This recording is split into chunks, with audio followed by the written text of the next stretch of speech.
Medical nurses सब। आज की क्लास में हम बात करने वाले हैं अपकमिंग अलग अलग एग्ज़ाम्स की, क्या क्या आपको पढ़ना है, किस तरीके से पढ़ना है। तो अभी हाल फिलहाल में बिहार में 1 और 2 दिसंबर को जो एग्ज़ाम हुआ था उसको कैंसिल कर दिया गया है, क्योंकि कुछ नकल या फिर कुछ जो भी रीज़न वगैरह रहे हैं, तो ऑल ओवर जिन भी लोगों ने एग्ज़ाम दिया नहीं दिया सबको बराबर कर दिया है। री अगेन आपका एग्ज़ाम होगा। एमपी ग्रुप 5 की वैकेंसीज निकाली गई थी, लेकिन पोस्ट कम थी, तो नोटिफिकेशन को तुरंत ही क्या किया गया है, 1-2 दिन नोटिफिकेशन रहा, फॉर्म फिलअप होने के पहले ही उसको भी स्टॉप कर दिया है। दोबारा से नोटिफिकेशन आपका आएगा। जब तक आप अपनी तैयारी अच्छे से कीजिए, खुशी मनाइए कि नोटिफिकेशन कैंसिल हो गया, क्योंकि वैकेंसीज बढ़ के आनी है। वैकेंसीज बहुत कम नहीं थी, इसलिए नोटिफिकेशन को कैंसिल किया गया है। और अपकमिंग बात करें हम, तो यूपी में रेलवे के यूपी की वैकेंसीज आ गई हैं, यूपी एसएससी एएनएम की आ गई हैं। अलग अलग जगह जितने भी एग्ज़ाम्स हैं उन सभी के लिए आप अपनी तैयारी तो कर ही रहे हैं। तैयारी पे थोड़ा सा और जोर डालिए, क्योंकि आपको जो पैटर्न है ऑल ओवर, चाहे यूपी बिहार के हों, बिहार का पैटर्न थोड़ा सा बदल दिया गया था लास्ट मोमेंट पर, लेकिन एमपी ग्रुप 5 का, रेलवे का और यूपी का पैटर्न है सेम का सेम ही है। तो आपको अपनी तैयारी भी बहुत ही अच्छे से करनी है। रिसेंट में यदि बात करें हम स्टडी मटेरियल के रिगार्डिंग, तो आप यदि ग्रुप 5 की तैयारी कर रहे हैं तो आपको ऑल ओवर सभी ग्रुप 5 के जितने भी पेपर हुए हैं, स्पेशली स्टाफ नर्स के, वो सब पेपर्स अवेलेबल हैं। आप डायरेक्ट मेरे व्हाट्सएप पे कांटेक्ट करके उन पेपर्स को परचेस कर सकते हैं। मोर देन 17 से ज़्यादा क्वेश्चन पेपर होंगे एमपी ग्रुप 5 के, वो आपको मिल जाएंगे। यदि आप यूपी की तैयारी कर रहे हैं तो यूपी वालों को भी पूरे ऑफिशियल सीएचओ प्लस एनएचएम के 16 से ज़्यादा पेपर मिल जाएंगे। यदि आप रेलवे की तैयारी कर रहे हैं तो रेलवे के लिए मैं सजेस्ट करूंगी कि मेडिकल नर्सेज हब की बहुत ही अच्छी बुक आ गई है, आप वो परचेस कीजिए। बुक आपको फ्लिपकार्ट पे भी मिल जाएगी, और साथ में यदि आप डायरेक्ट ऑर्डर करना चाहते हैं तो डायरेक्ट भी आपको बुक मिल जाएगी।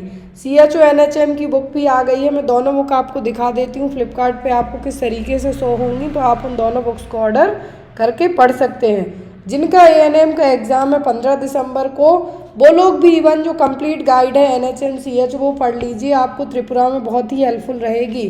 और यदि आपके पास टाइम कम बचा है, बुक आप तक इतने दिनों में नहीं पहुंच पाती है, तो आप लोग पीडीएफ फॉर्मेट लेके भी पढ़ाई कर सकते हैं, क्योंकि आपको त्रिपुरा का पेपर एज़ पर मेरे नॉलेज के, जितना मुझे 6 से 7 साल या ज़्यादा टाइम हो गया होगा पढ़ाते पढ़ाते आपको, तो उतने टाइम में अंदाज़ा तो मुझे भी हो गया है कि किस स्टेट में किस तरीके का पेपर आपको बन सकता है।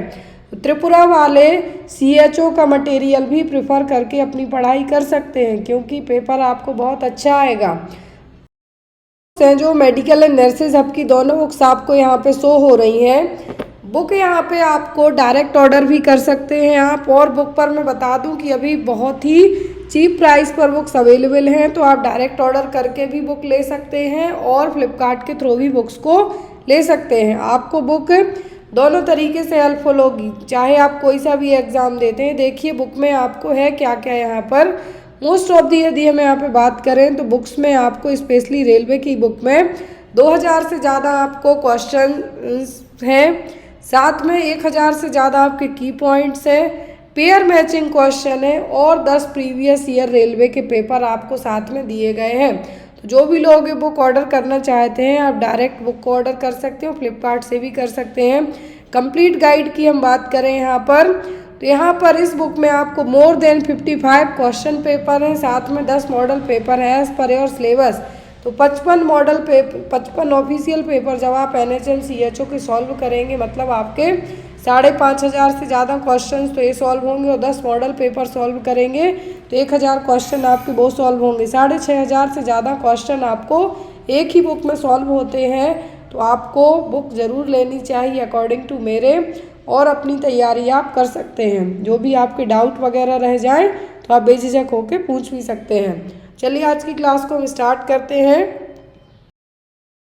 Identify the deformity shown in this picture. तो यहाँ पे इस पिक्चर में एक डिफॉर्मिटी देखने को मिल रही है। एक कौन सी डिफॉर्मिटी है? Swan neck deformity, pallet finger, trigger finger, या फिर बॉटम रियर डिफॉर्मिटी। तो यहाँ पर ध्यान से देखिए आप, 2 तरीके की डिफॉर्मिटी होती है। एक होती है स्वान नेक डिफॉर्मिटी, उसमें भी आपको इसी तरीके से फिंगर देखने को मिलेगी। और यहाँ पर ये जो इमेज में दिख रही है कौन सी डिफॉर्मिटी है, तो ये कहलाएगी आपकी बॉटोनियर डिफॉर्मिटी। कौन सी? बॉटोनियर डिफॉर्मिटी। इस डिफॉर्मिटी में क्या होगा कि जो प्रॉक्सिमल इंटरफेरेंजियल जॉइंट है वो हाइपर एक्सटेंडेड सिचुएशन में रह जाएगा, जिसके जो कि जनरली किसी भी ट्रॉमा के कारण होगा, जहाँ पर जो PIP क्या है, PIP हम जिसको कह रहे हैं, जो प्रॉक्सिमो डिस्टल जो यहाँ पर जॉइंट्स हैं, यहाँ पर क्या होगा, हाइपर एक्सटेंशन होगा, जिसके कारण फिंगर ऐसी की ऐसी ही रह जाएगी और ये कहलाएगी बॉटोनियर्स डिफॉर्मिटी। कौन सी? बॉटोनियर्स डिफॉर्मिटी, जिसमें प्रॉक्सिमल इंटरफेरेंजियल जॉइंट है जो हाइपर एक्सटेंड हो जाएगा और डिस्टल इंटरफेरेंजियल जॉइंट है, दोनों क्या होंगे, हाइपर एक्सटेंड रहेंगे, जिसके कारण ये चीज़ है जो देखने को मिलेगी। अब यहाँ पर जो एक और इमेज है स्वान नेक डिफॉर्मिटी। जो बॉटोनियर डिफॉर्मिटी में एक ही फिंगर ऐसी होगी, एक ही फिंगर है जो हाइपर एक्सटेंशन देखने को मिलेगा, लेकिन स्वान नेक डिफॉर्मिटी में क्या होगा, फ्लेक्शन देखने को मिलेगा, डाउन साइड चली जाएगी फिंगर, जो कि एक्सटेंशन के कारण होगा, मिडिल जॉइंट में एक्सटेंशन के कारण, और बेंड करेंगे तो फ्लेक्शन होगा। तो यहाँ पर दो डिफॉर्मिटी हैं एग्जाम में आ सकती हैं। स्वान नेक डिफॉर्मिटी में आपकी दो फिंगर हैं जो डाउन साइड को रहेंगी, लेकिन बॉटोनियर डिफॉर्मिटी में ऊपर की तरफ जाके नीचे को झुकी हुई रहेंगी, इसीलिए दो इमेज ऐड की गई हैं और एक ही इमेज में दो चीज़ें भी बताई गई हैं। तो यहाँ पर या तो आपको, यदि इनमें से क्वेश्चन आता है तो दिमाग में आपको ध्यान से देखना है। ये देखिए यहाँ पर 3 जॉइंट्स हैं, ये 3 जॉइंट्स हैं, तो 3 जॉइंट्स में से सेंटर वाला जॉइंट है बॉटोनियर डिफॉर्मिटी में डिस्टर्ब होगा, लेकिन जो लास्ट पॉइंट वाला जॉइंट है वो स्वान नेक डिफॉर्मिटी में डिस्टर्ब रहेगा। इन जॉइंट्स के जो डिफॉर्मिटी है इसके कारण आपको इजीली याद हो जाएगा। तो बॉटोनियर्स में आपकी एक ही फिंगर में, और यहाँ पे हम ये कह सकते हैं कि सेंटर पार्ट वाला जॉइंट है वो डिस्टर्ब होगा फिंगर का, लेकिन स्वान नेक डिफॉर्मिटी में आपका जो सेंटर के और आगे जाके जॉइंट, सेकंड नंबर का जॉइंट, वो डिस्टर्ब रहेगा। ट्रिगर्स फिंगर इस तरीके से रहेंगी। ट्रिगर फिंगर आप कभी कभी देखते होंगे कि आपको कुछ इस तरीके से इंजरी वगैरह होती है तो आपकी जो फिंगर्स हैं ऐसे जकड़ी हुई रह जाएगी, तो हम इसको क्या कह सकते हैं, trigger finger. A condition in which a finger gets stuck in a bent position and then snaps straight, जो बीच का जो सेंटर जॉइंट है वहाँ से डिस्टर्ब होगी, देन आफ्टर स्ट्रेट हो जाएगी। मैलेट फिंगर में इंजरी होगी किसी टेंडन के कारण, क्या है, फिंगर्स और थंब में कुछ टेंडन के यहाँ पे इंजरी होगी, और स्पेशली इसको बेसबॉल फिंगर के नाम से भी जाना जाता है। किसके कारण? बेसबॉल फिंगर के नाम से भी इसको जाना जाएगा। तो यहाँ पर ये रही आपकी मैलेट फिंगर। चारों तरीके की डिफॉर्मिटी में कंफ्यूज नहीं होना है। मैलेट हो गया आपका, स्वान नेक हो गया, ट्रिगर फिंगर हो गया। Next one is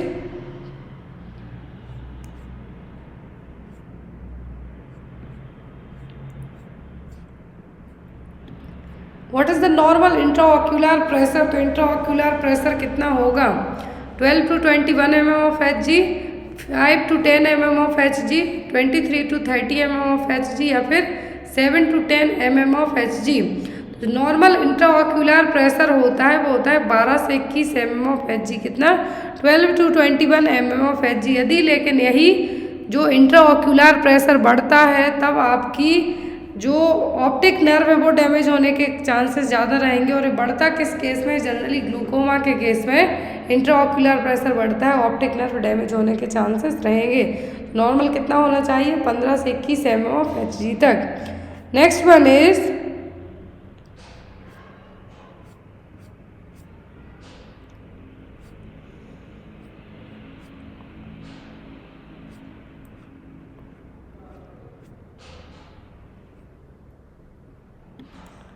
which of the following cause the gas gangrene. तो गैस गैंग्रीन का कॉज क्या होगा, पैरामिक्स वायरस, क्लोरिस्ट्रीडियम परफ्रिंगन्स, या फिर बोथ, या फिर HPV।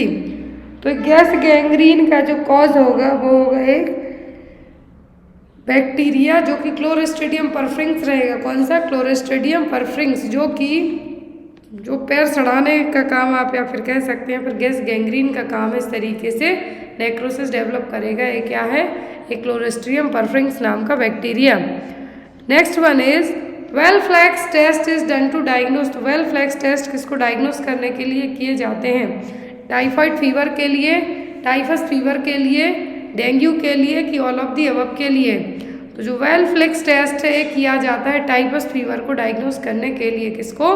टाइफस फीवर को डायग्नोस करने के लिए, जो कि एक नॉन स्पेसिफिक एग्लूटिनेशन टेस्ट है और यहाँ पर एक किया जाता है टाइफस को डायग्नोस करने के लिए, जो कि लूज बॉर्न टाइफस के कारण होगा। रिक्टीसिया क्या है? बैक्टीरिया, जिसको हम क्या कहेंगे? रिक्टीसिया बैक्टीरिया, जिसके कारण टाइफस फीवर हो। टाइफाइड अलग है, टाइफाइड साल्मोनेला टाइफी नाम के बैक्टीरिया से होगा, लेकिन टाइफस फीवर होगा रिक्टीसिया से। किससे? रिक्टीसिया से। Next one is which of the following is bullet shaped virus. तो इनमें से कौन सा है जिस वायरस का शेप बुलेट शेप रहेगा? Herpes zoster, measles virus, rabies virus या फिर HIV वायरस। कौन सा वायरस है जो कि बुलेट शेप वायरस कहलाएगा? तो वो होगा यहाँ पर आपका रेबीज वायरस। कौन सा? Rabies virus. क्लियर है?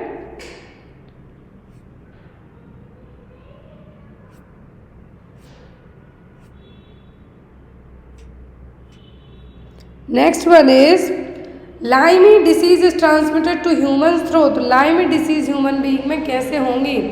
Touching an infected person, kissing an infected person, having sex with an infected person या फिर नन ऑफ द अबव। तो ह्यूमंस में जो लाइमी डिसीज है कैसे ट्रांसमिट होके आपको आएगी? लाइमी डिसीज आपकी बॉडी में कैसे एंटर करेगी? यहाँ पर आप लोग आंसर कीजिए। दी अबव क्या होगा? नन ऑफ दी अबव, क्योंकि लाइमी डिसीज है जो ना तो छींकने से होगी किसी पर्सन के पास, अभी तक ऐसे कोई भी केस नहीं मिले हैं कि किसिंग करने से हो या फिर सेक्स करने से हो।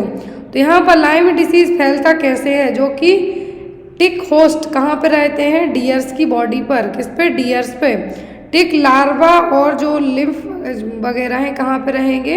लाइमी डिसीज़ के जो बैक्टीरिया हैं वो कहाँ पे रहेंगे? घास में। यदि इस घास को गिलहरी ने खाया या फिर डियर ने खाया तो इनकी बॉडी में जब टिक्स जाएंगे और टिक जब आपको वाइट करेंगे तो यहाँ पर इस तरीके से आपके अंदर एंट्री करेंगे।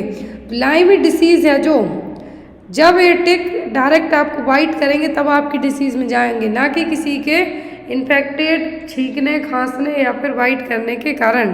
क्लियर है? नेक्स्ट वन इज पढ़े Bharat campaign is launched by which ministry. पढ़े भारत कैंपेन को किस मिनिस्ट्री ने लॉन्च किया था? Ministry of women and child development, ministry of home affair, ministry of education या फिर मिनिस्ट्री ऑफ डिफेंस। तो पढ़े भारत कैंपेन लॉन्च किया था मिनिस्ट्री ऑफ एजुकेशन ने। किसने? मिनिस्ट्री ऑफ एजुकेशन ने 10 अप्रैल 2022 को पढ़े भारत कैंपेन लॉन्च किया था। इसके तहत 100 दिन तक रीडिंग कैंपेन चलाया गया था। पढ़े भारत कैंपेन जो कि 100 दिन के लिए चला था, रीडिंग कैंपेन था, मिनिस्ट्री ऑफ एजुकेशन ने चलाया था। तो यहाँ पर पढ़े भारत कैंपेन कब लाया गया था? 10 अप्रैल 2022 को। 1 जनवरी से 10 अप्रैल 2022 तक ये कैंपेन चला था, मतलब कि 100 दिन के लिए। कब तक के लिए? 100 दिन के लिए। नेक्स्ट वन इज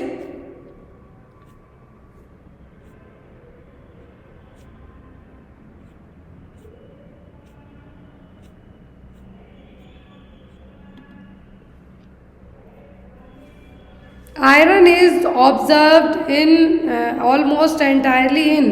तो आयरन का एब्जॉर्प्शन कहाँ पे सबसे ज़्यादा होगा? इलियम में, ड्यूडेनम में, स्टमक की जेजुनम में। एक आता है आयरन का एब्जॉर्प्शन किस ऑर्गन में होता है? तो वो होता है स्मॉल इंटेस्टाइन में। और स्मॉल इंटेस्टाइन के भी कौन से पार्ट में आयरन सबसे ज़्यादा एब्जॉर्ब होता है? तो वो होता है यहाँ पर ड्यूडेनम में। कहाँ पे? ड्यूडेनम में। आयरन आपकी बॉडी में कम है या ज़्यादा तो सीरम फेरेटिन टेस्ट करके जो डायग्नोस किया जाता है कि आपकी बॉडी कितना आयरन एब्जॉर्ब कर रही है या नहीं। तो आयरन की डेफिशिएंसी का पता लगाने के लिए कौन सा टेस्ट होता है? Serum ferritin test. अब यहाँ पर आयरन का एब्जॉर्प्शन मोस्टली होता है कहाँ पे? ड्यूडेनम में, छोटी आंत का जो स्मॉल इंटेस्टाइन का पार्ट है उसमें। Next one is white cells are seen in. तो वाइट सेल्स कहाँ देखने को मिलेंगे? इम्यून हीमोडायलाइसिस में, G6PD डेफिशिएंसी में, मलेरिया में कि नन ऑफ द अबव में। तो वाइट सेल्स देखने को मिलेंगी G6PD डेफिशिएंसी में। किस पे? ग्लूकोज 6 फॉस्फेट डिहाइड्रोजनेज की कमी होती है यदि, तब G6PD डेफिशिएंसी में वाइट सेल्स देखने को मिलेंगी। कौन सी? वाइट सेल्स देखने को मिलेंगी, हेंस बॉडीज और वाइट सेल्स देखने को मिलेंगी। What should the nurse do first when a male client is having tonic-clonic seizures? तो यदि किसी मेल क्लाइंट को tonic-clonic seizures आते हैं, एज अ नर्स आप क्या करेंगे? Restrain the client's legs and arms, elevate the head of the bed, place the tongue blade in the client's mouth, or take measures to prevent injury. कभी भी seizures चाहे tonic-clonic हो, febrile seizures हो या फिर किसी भी तरीके के सीजर्स आते हैं, तो आपकी पहली प्रायोरिटी होती है पर्सन को इंजरी से बचाना। ऐसे केस में आप सबसे पहले क्या करेंगे? Take measures to prevent the injury. क्या है? Take measures to prevent the injury. Person को भी इंजरी होने से बचाना है आपको, तो आपका फर्स्ट प्रायोरिटी होगी सीजर्स वाले मरीज में कि पर्सन को आपको क्या करना है, ना तो बांधना है, ना ही हेड को बेड एलिवेट करना है, ना ही टंग ब्लेड रखना है क्लाइंट के माउथ में। ऐसे केस में आपको पर्सन को इंजरी से बचाना है, जो आपकी सबसे पहली प्रायोरिटी होगी। The right answer is take measures to prevent the injury. Next is the term phlegmasia alba dolens refers to. Phlegmasia alba dolens का मतलब क्या है? Deep vein thrombosis, varicose vein, venous thromboembolism, retrograde extension of pelvic thrombophlebitis. Phlegmasia alba dolens क्या है? फ्लैगमेसिया alba डोलेंस का मतलब यहाँ पे होगा आपका retrograde extension of pelvic thrombophlebitis. Retrograde extension of pelvic thrombophlebitis जो कि पोस्टपार्टम कॉम्प्लिकेशन है, आफ्टर डिलीवरी के बाद है जो पोस्टपार्टम कॉम्प्लिकेशन है। और ये डेवलप कब होता है? यदि जब आपने आपकी बॉडी जो ब्रॉड स्पेक्ट्रम एंटीबायोटिक्स है उसको क्या कर रही है, यदि आपने खाई तब भी कुछ असर नहीं हो रहा है, उस पर बेअसर होती है वो दवाई, तो यहाँ पर उसको क्या कहा जाएगा? Retrograde extension of pelvic thrombophlebitis. Next one is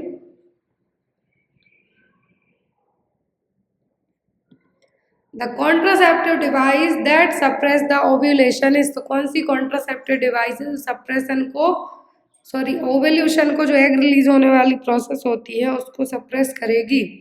condom, copper T, tubectomy या फिर माला एन। जो कॉन्ट्रासेप्टिव जो कि ओव्यूलेशन को सप्रेस करने का काम करेगी वो होगी माला एन।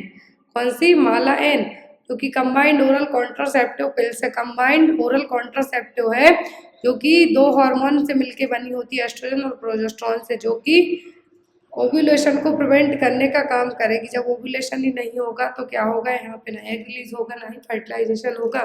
तो इस जो माला एन है या फिर माला डी, इसमें टोटल 28 पिल्स होती हैं, जिसमें 21 हार्मोनल पिल्स होती हैं, बाकी जो रिमेनिंग 7 पिल्स होती हैं एक कौन सी होती है? आयरन की टैबलेट होंगी जो कि फेरस फ्यूमेट फॉर्म में रहेगी। जब पीरियड्स खत्म होते हैं, 28 दिन की साइकिल को कंसीडर किया जाता है। जब पीरियड्स खत्म होते हैं उसी के 5वें दिन से आपको ये टैबलेट लेना स्टार्ट करनी है 21 डेज तक। देन आफ्टर आपको रिमेनिंग 7 डेज है जो यहाँ पे आयरन की टैबलेट लेना है, जो कि 7 दिन आपको कंटिन्यू करना है। तो ये क्या है? माला डी और माला एन। एक क्वेश्चन है, इसका आंसर आप लोग कमेंट बॉक्स में देंगे। Mala D is an example of. तो माला डी किस तरीके की मेडिसिन? इंजेक्टेबल फॉर्म की, टैबलेट, कॉन्ट्रासेप्टिव, पिल फॉर्म या फिर नन ऑफ द अबव। यहाँ पर माला डी जो एग्जाम्पल है किस टाइप का है, इसका आंसर आप लोग कमेंट बॉक्स में देना। आई होप आपको आज की क्लास अच्छी लगी हो। कोई भी डाउट हो तो आप मुझे बेझिझक मैसेज करके पूछ सकते हैं। कमेंट बॉक्स में आप अपने कमेंट्स भी रख सकते हैं। Thank you for watching us. Bye bye, take care. Column patch is diagnostic of MC column patch किसमें देखने को मिलेंगे? रियोमेटिक अर्थराइटिस में, pancreatic infection, tetralogy of Fallot या फिर ब्लंट ट्रॉमा, इसमें एमसी कॉलम पैच देखने को मिलेंगे। तो एमसी कॉलम पैच है जो डायग्नोस्टिक फीचर है, ये देखने को मिलेंगे किसमें? रियोमेटिक अर्थराइटिस में। किसमें? रियोमेटिक अर्थराइटिस में। यहाँ पर एमसी कॉलम जो पैच है एक तरीके की एंडोकार्डियम जो हार्ट की जो लेयर है यहाँ पर, जो एक तरीके से हमें कहेंगे कि क्लॉट टाइप से प्लग का फॉर्मेशन करेंगे, वो है यहाँ पर जो आपका लेफ्ट एट्रियम है और जो हार्ट की कवरिंग है वहां पर पैच का फॉर्मेशन करेंगे, क्या कहलाएंगे? McCallum patch. और ये देखने को मिलते हैं किसमें, रूमेटिक फीवर वाले मरीज में।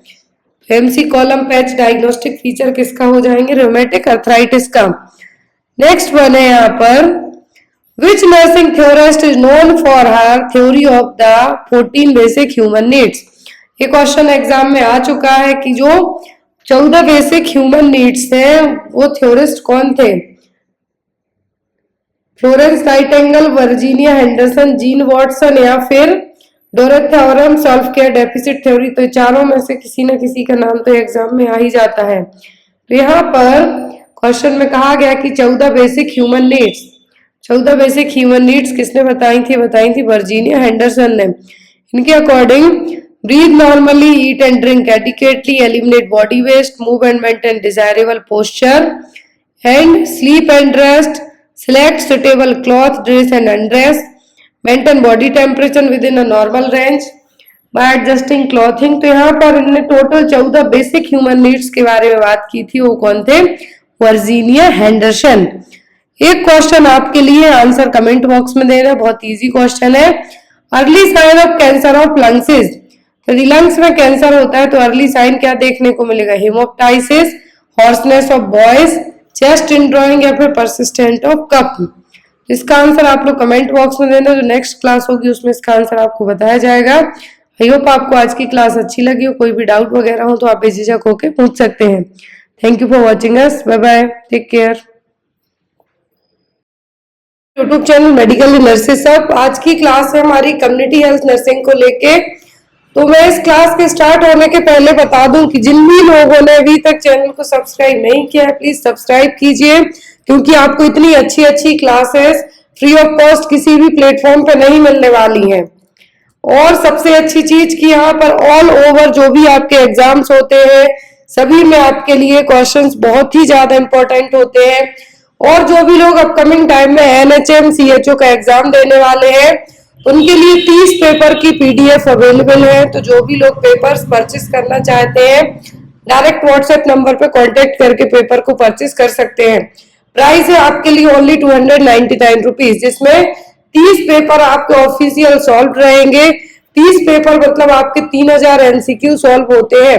उन 3000 MCQ से यदि आप रेशनल निकालते हैं, क्योंकि कुछ क्वेश्चंस के आंसर में उनका रेशनल भी मिल जाता है, तो आपके 5000 तक क्वेश्चन प्रिपेयर हो जाते हैं। तो इतने कम अमाउंट में आपके लिए इतना ज्यादा मटेरियल तो कहीं भी नहीं मिलने वाला। दूसरी चीज, जो भी लोग ANM का एग्जाम देने वाले हो तो उनके लिए भी स्टडी मटेरियल अवेलेबल है। आप डायरेक्ट व्हाट्सएप पे कांटेक्ट करके PDFs को परचेस कर सकते हैं। ANM वालों के लिए टोटल 23 पेपर सेट रहेगा, जिसमें 23 सॉल्व पेपर होंगे हिंदी इंग्लिश लैंग्वेज में। NHM CHO वाले भी पूरे पेपर हिंदी इंग्लिश दोनों लैंग्वेज में सॉल्व रहेंगे। जो भी लोग जहाँ के एग्जाम दे रहे हैं उनके लिए पेपर्स अवेलेबल है। प्लीज आप लोग, यदि जो भी लोग पेपर परचेस नहीं कर पाते हैं, जो भी लोग पेपर किसी भी रीजन से परचेस नहीं कर पाते हैं, पेपर्स पूरे चैनल पर मैं अपडेट कर देती हूँ जब भी जो भी आंसर की आती है, तो आप उसको एक बार जाके चेक कीजिए, क्योंकि आपके लिए बहुत ही ज्यादा बेनिफिशियल रहने वाला है।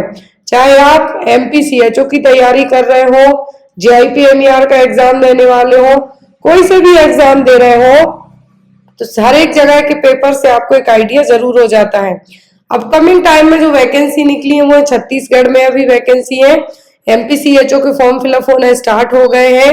JIP MER में वैकेंसी निकली, फॉर्म भरना स्टार्ट हो गए, जिम्स में स्टार्ट हो गई। तो ऑल ओवर जहां जहां जो भी वैकेंसी है, प्लीज आप लोग सभी जगह के लिए फॉर्म फिलअप कीजिए और अपनी तैयारी कंटिन्यू रखिए।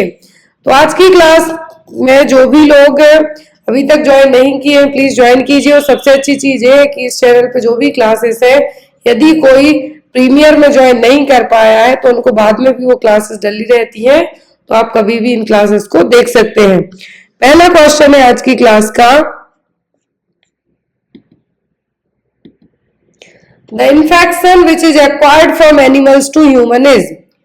कौन सा इन्फेक्शन है जो एनिमल से ह्यूमन में जाएगा और इन्फेक्शन कहलाता क्या है वो भी आपको बताएंगे। तो जो इन्फेक्शन है एनिमल टू ह्यूमन में जाएगा, क्या है, प्लेग है, पर्ट्यूसिस है, पोलियो है या फिर मलेरिया है। एनिमल्स टू ह्यूमन में ट्रांसफर होने वाला इन्फेक्शन यहाँ पे क्या है, वो होगा आपका प्लेग। क्या होगा, प्लेग। प्लेग है जो किससे होगा, रैट से, किससे? रैट से। यहाँ पर जो प्लेग के लिए रिस्पॉन्सिबल क्या है, वो लाइजा वायरस। क्या है? लाइजा वायरस, सॉरी एर्सीनिया पेस्टिस। एर्सीनिया पेस्टिस रहेगा कहाँ पर? जो इन्फेक्टेड माउस रहेंगे, चूहे रहेंगे उनमें। प्लेग को ब्लैक डेथ के नाम से भी कंसीडर किया गया है। पर्ट्यूसिस होता है बॉर्डेटेला पर्ट्यूसिस नाम के बैक्टीरिया से, जो कि 2 साल की उम्र तक के बच्चों को सबसे ज्यादा अफेक्ट करता है। पोलियो है, जो कि पोलियो वायरस से होने वाला इन्फेक्शन है। मलेरिया, फीमेल एनाफ्रीज मॉस्किटो के बाइट करने के कारण होने वाला बुखार है यहाँ पर। तो प्लेग क्या है? एक जूनोटिक डिसीज है। जूनोटिक का मतलब जो डिसीज एनिमल्स टू ह्यूमन में ट्रांसफर होगी, और ये जनरली एर्सीनिया पेस्टिस, इसका कॉजेटिव एजेंट क्या है? एर्सीनिया पेस्टिस। जो भी एर्सीनिया पेस्टिस क्या हो गया यहाँ पर? एक बैक्टीरिया हो गया। लेकिन ये बैक्टीरिया रहेगा कहाँ से? जो मैमल्स है, स्मॉल मैमल्स, यहाँ पर जनरली प्लेग फैलता है चूहों के कारण। उन्हीं के थ्रू जो फ्लीज रहेंगे, उनसे जो बैक्टीरिया जाएंगे आपकी बॉडी में, को इन्फेक्शन देंगे। प्लेग को ब्लैक डेथ भी कंसीडर कर दिया गया है, क्योंकि ये भी एक महामारी के तौर पर उभर चुकी है। Next one, the most common cause of UTI is. UTI का सबसे कॉमन कॉज क्या है? यूरिनरी ट्रैक्ट इन्फेक्शन का मेन रीजन क्या है? क्लेबिसेला, सिट्रोबैक्टर, इकोलाई या फिर प्रोटियस वल्गैरिस। किसके कारण यूटीआई सबसे ज्यादा होता है? एज कंपेयर टू मेल के फीमेल में यूरिनरी ट्रैक्ट इन्फेक्शन ज्यादा होता है, क्योंकि इनमें जो यूरेथ्रा की साइज होती है वो कम होती है कंपेयर टू मेल के। मेल में यूरेथ्रा साइज है जो एस शेप में रहेगी, बाकी जो फीमेल में क्या रहेगी? जो साइज है यूरेथ्रा की शॉर्ट होगी, इसीलिए इकोलाई जो बैक्टीरिया इनको एंट्री करना आसान रहेगा। मोस्ट ऑफ दी बैक्टीरिया तो जो वेजाइना तो एसिडिक पीएच है, इसके कारण मर जाते हैं, लेकिन कुछ कुछ एंट्री कर जाएंगे, और उनमें से कॉमन क्या है? इकोलाई, जो कि यूटीआई के लिए रिस्पॉन्सिबल है। ऐसा नहीं कि ओनली फीमेल के लिए, मेल फीमेल दोनों के लिए रिस्पॉन्सिबल है। Next one, warfarin toxicity can be treated by. तो वारफेरिन यदि ओवरडोज हो जाती है, वारफेरिन ओवरडोज हो जाती है, एंटीकोगुलेंट है, क्या इसकी टॉक्सिसिटी को ट्रीट करने के लिए देंगे?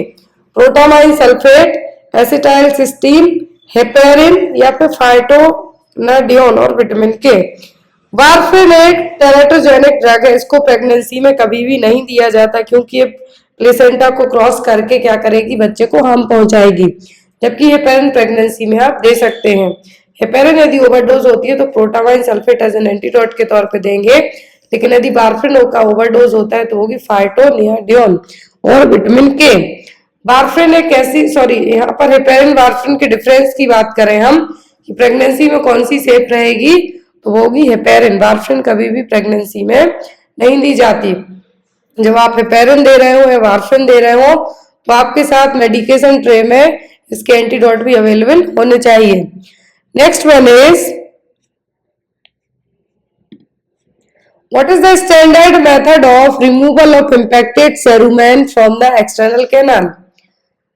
तो जो सेरुमेन वैक्स है आपके कानों में जो जमता है, येलो कलर का रहेगा, तो वो जनरली कौन सी मेथड से रिमूव करना सही है? इरिगेशन से, सक्शन से, इंस्टॉलेशन ऑफ ईयर ड्रॉप्स या फिर इंस्ट्रूमेंटेशन से।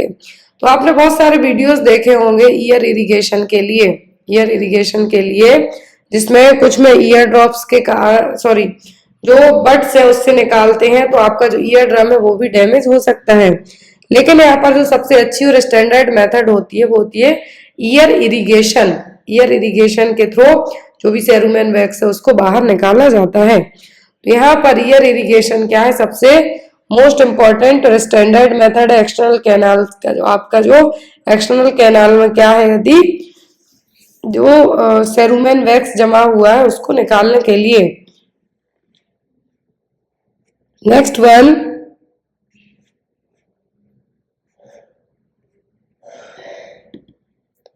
National family planning programme was launch in which year? National family planning programme कब लॉन्च किया गया था? 1962 में, 1952, 1992 या फिर 1972 में। क्वेश्चन हमने कुछ दिन पहले और पढ़ा था, और ये क्वेश्चन एग्जाम में रिपीट भी होता है। National family planning programme launch किया गया था 1952 में, 1952 में। कब? 1952 में। इसी के तहत आया था एक प्रोग्राम और मिशन परिवार विकास। यहाँ पे 3 क्वेश्चन बनते हैं।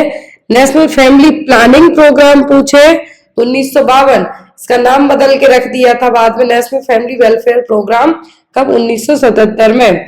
फिर आया था मिशन परिवार विकास, मिशन परिवार विकास लाया गया था कि 2025 तक हमें फर्टिलिटी रेट को 2.1 से भी कम करना है, 2.1 से कम करना है किसको, फर्टिलिटी रेट को।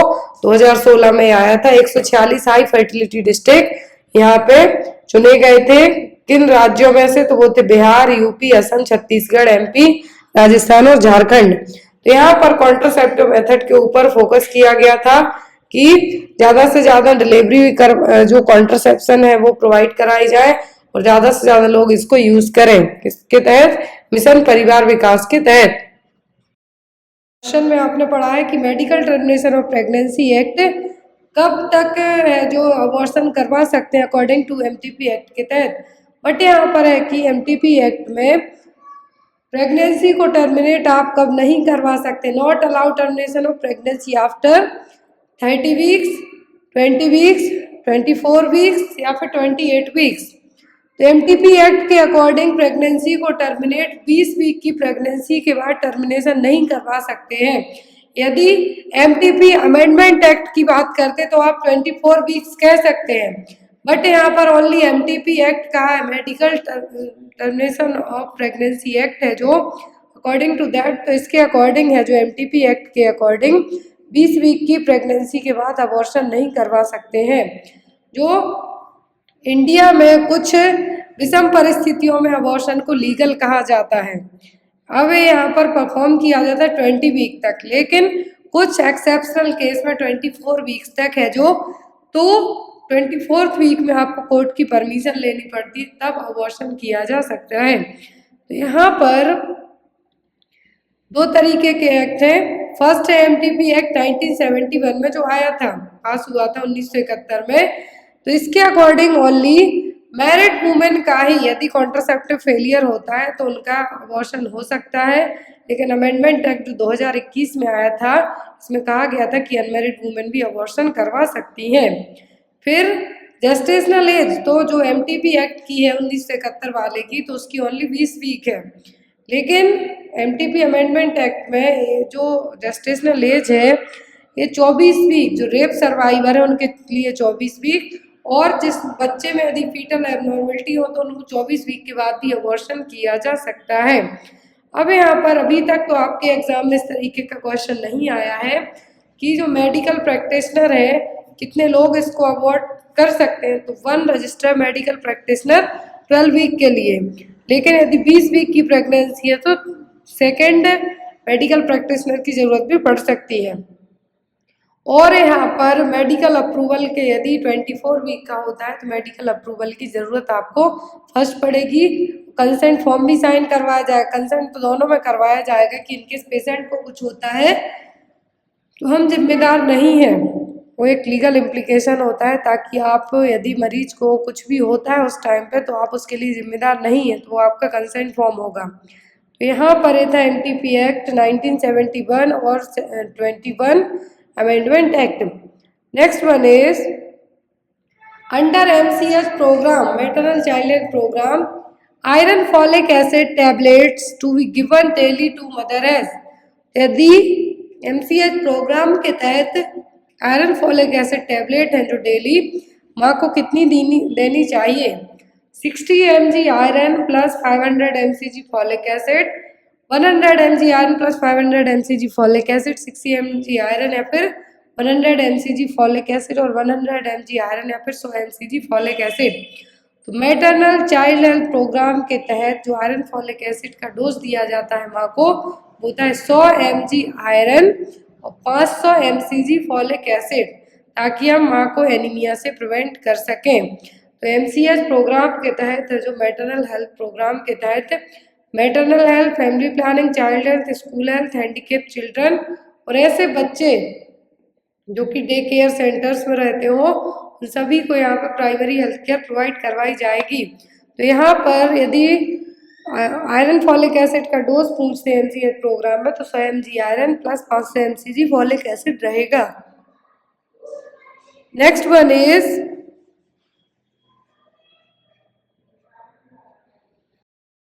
इन intrathecal injection administration a drug through the, तो जो इंट्राथेकल इंजेक्शन होते हैं यहाँ पे ड्रग कहाँ पे दी जाती है, सुपरफिशियल वेन में, कार्डियक एरिया में, नी में या फिर स्पाइन में। तो जो इंट्राथीकल इंजेक्शन होते हैं इसमें ड्रग का एडमिनिस्ट्रेशन किया जाता है स्पाइन में, कहाँ पर, रीढ़ की हड्डी में जिसको हम कहेंगे, तो स्पाइन में इंट्राथीकल इंजेक्शन लगाए जाते हैं जब डायरेक्टली सेरिब्रोस्पाइनल फ्लूइड में आपको कोई भी मेडिसिन भेजनी हो, तो क्या कहलाते हैं, इंट्राथीकल इंजेक्शन में कहाँ पे लगाए जाते हैं, स्पाइन में। नेक्स्ट है यहाँ पर आपका question, which of the following drug is used for the treatment of nocturnal enuresis. Nocturnal enuresis का मतलब क्या है, रात में बेड वेटिंग करना, बिस्तर में सुसु करना, तो इसको ट्रीट करने के लिए कौन सी ड्रग यूज की जाती है, इमिप्रामाइन, ट्राजोडोन, क्लोरमफेनाजिन या फिर सर्ट्रेलिन। तो यहाँ पर जो मेडिकेशन यूज की जाती है वो कौन सी है, तो imipramine as an tricyclic anti depressant है जिसका यूज किया जाता है नॉक्चुरल एन्यूरेसिस के लिए। ऐसा नहीं कि आपको बच्चा 3 साल का है आप उसको दवाई देना स्टार्ट कर दें या फिर कुछ रीजन से, तो यहाँ पर जो जनरली बेड वेटिंग बच्चों में 6 ईयर के बाद अपने आप सबसाइड हो जाती है, बहुत ही रेयरली करेंगे बिस्तर में सोसू, लेकिन यहाँ पर इन केस बच्चे में कुछ और प्रॉब्लम है तब डॉक्टर इमिप्रामाइन प्रिस्क्राइब करेगा। इमिप्रामाइन एक ट्राइसाइक्लिक एंटी डिप्रेसेंट है जिसका यूज है जो नॉक्चुरल एन्यूरेसिस को ट्रीट करने के लिए किया जाएगा। तो यहाँ पर क्या है आपकी ड्रग इमिप्रामाइन, जो कि जनरली डिप्रेशन को ट्रीट करने में यूज की जाती है, लेकिन जब एंजाइटी हो, पैनिक डिसऑर्डर हो, तब इसका यूज किया जा सकता है। लेकिन इसका as a drug of choice भी पूछते हैं कि कौन सी मेडिसिन बेड वेटिंग के लिए यूज की जाएगी, तो वो होगी इमिप्रामाइन। ब्रांड नेम टोफ्रानिल के नाम से मार्केट में आपको मिल जाएगी। Next is what should you monitor when a patient taking high dose of acetaminophen over a prolonged period। यदि पर्सन लंबे टाइम तक एसिटामिनोफेन ले रहा है तो आप उसके लिए कौन सा टेस्ट करवाएंगे, PT time, GI irritation, kidney function की लिवर फंक्शन।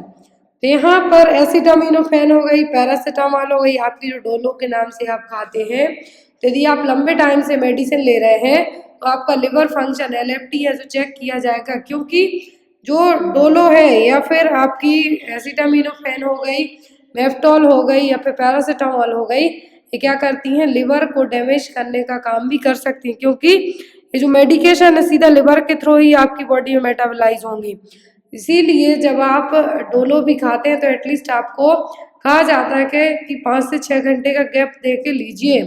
इवन इनकेस बच्चों में जो मेडिकेशन दी जाती है, आपने देखा होगा जो बच्चों में मेडिकेशन देते हैं हम जिसमें पैरासीटामोल कंटेंट रहता है, उसमें लिखा होता है कि एवरी 6 आवर के बाद और ओनली 24 आवर में 4 डोज ही देना है, इससे ज़्यादा नहीं देना, अदरवाइज लिवर डैमेज हो सकता है। तो इसीलिए क्योंकि ये जो एसिटामिनोफेन है या डोलो हो गई, आपकी पैरासीटामोल हो गई, लिवर को डैमेज करने का काम कर सकती है, इसीलिए लिवर फंक्शन टेस्ट है जो किया जाता है। Next one is Reed Sternberg cells and nodes are found in. Reed Sternberg cells nodes है कहाँ पे पाए जाते हैं, ल्यूकेमिया में, हॉकिंस लिम्फोमा में, नॉन हॉकिंस लिम्फोमा में कि मल्टीपल माइलोमा में। तो यहाँ पर कहा है रीड स्ट्रेनबर्ग सेल्स, तो नोड्स टाइप से पाए जाते हैं हॉकिंस लिम्फोमा में, किसमें, हॉकिंस लिम्फोमा में। इनका दूसरा नाम है lacunar histiocytes for certain types of distinctive giant cells होगी, जो कि यहाँ पर पर्सन को हॉकिंस लिम्फोमा में देखने को मिलेंगी। और ये बी लिम्फोसाइट का ड्राइव्ड फॉर्म भी है इनकी, जो हम ये कह सकते हैं कि पेरेंट सेल है वो तो बी सेल्स होंगी, बी लिम्फोसाइट्स होंगी, लेकिन जो रीड स्ट्रेनबर्ग सेल्स है बनती किसमें है, जिस पर्सन को हॉकिंस लिम्फोमा हुआ होता है, जब आपकी बॉडी बहुत ज़्यादा बी लिम्फोसाइट्स का प्रोडक्शन करने लगती है। कब होगा, जब आपकी बॉडी बहुत ज़्यादा लिम्फेटिक सिस्टम का कैंसर ही हम जिसको कहेंगे, तो इसमें आपकी बॉडी बहुत ज़्यादा क्या करेगी, बहुत ज़्यादा जो लिम्फोसाइट्स है उनका प्रोडक्शन करेगी, जो कि बी सेल्स है।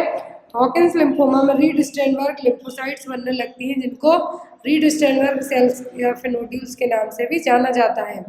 Next one is Which nursing intervention is appropriate to prevent pulmonary embolus in a patient who is prescribed bed rest? यदि जिस मरीज को बेड रेस्ट के लिए कहा गया है तो उसके लिए आप कौन सा इंटरवेंशन या फिर कौन सा उपाय बताएंगे जिससे उसमें पल्मोनरी एम्बुलेंस डेवलप ना हो पाए? Limit the patient fluid intake, encourage deep breathing and coughing, use the knee gatch when the client is in bed, या फिर teach the patient to move legs in bed. यदि किसी को bed rest दिया गया है, कंप्लीट बेड रेस्ट कहा गया है, मान लीजिए किसी को चल फिर नहीं सकता है, तो ऐसे केस में आप एज ए नर्स क्या कर सकते हैं? आप ऐसे केस में उस पेशेंट को, ताकि पल्मोनरी एम्बुलेंस डेवलप ना हो, उसके लिए आप उसको क्या टीच कर सकते हैं कि आप अपने पैर चलाइए ताकि सर्कुलेशन प्रॉपर हो और एम्बुलेंस का फॉर्मेशन ना हो। तो यहाँ पर आपका आंसर क्या होगा? Option number D. Next one is delirium trimmers is a withdrawal symptom of. तो डेलिरियम ट्रिमर्स किसके विड्रॉवल सिम्टम है? ओपियोइड्स के, एल्कोहलिज्म के, कैनाबीस के, कि कोकीन के? डेलिरियम ट्रिमर्स आपने नाम सुना होगा, ये है सिम्टम, विड्रॉवल सिम्टम हम जिसको कहेंगे, मतलब कोई भी चीज़ खाने के बाद उसको छोड़ दो तो आपकी बॉडी उसके अगेंस्ट कुछ सिम्टम शो करेगी, वो कहलाता है विड्रॉवल सिम्टम। और डेलिरियम ट्रिमर विड्रॉवल सिम्टम है अल्कोहल का, कि आपने बहुत ज़्यादा शराब पी लेकिन अचानक से आपके घर वालों ने लड़के मारपीट करके या तो आपको रिहेबिलिटेशन सेंटर भेज दिया या फिर शराब छुड़वा दी, तो आपकी बॉडी कुछ ऐसे सिम्टम शो करेगी, तो वो क्या कहलाएगा? Withdrawal symptom. और डेलिरियम ट्रिमर्स देखने को मिलता है किसमें? सीवियर अल्कोहल वाले मरीज में, जैसे कि उसके हाथ पैर का कांपना, कंफ्यूजन होना, उसको हेलुसिनेशन होना।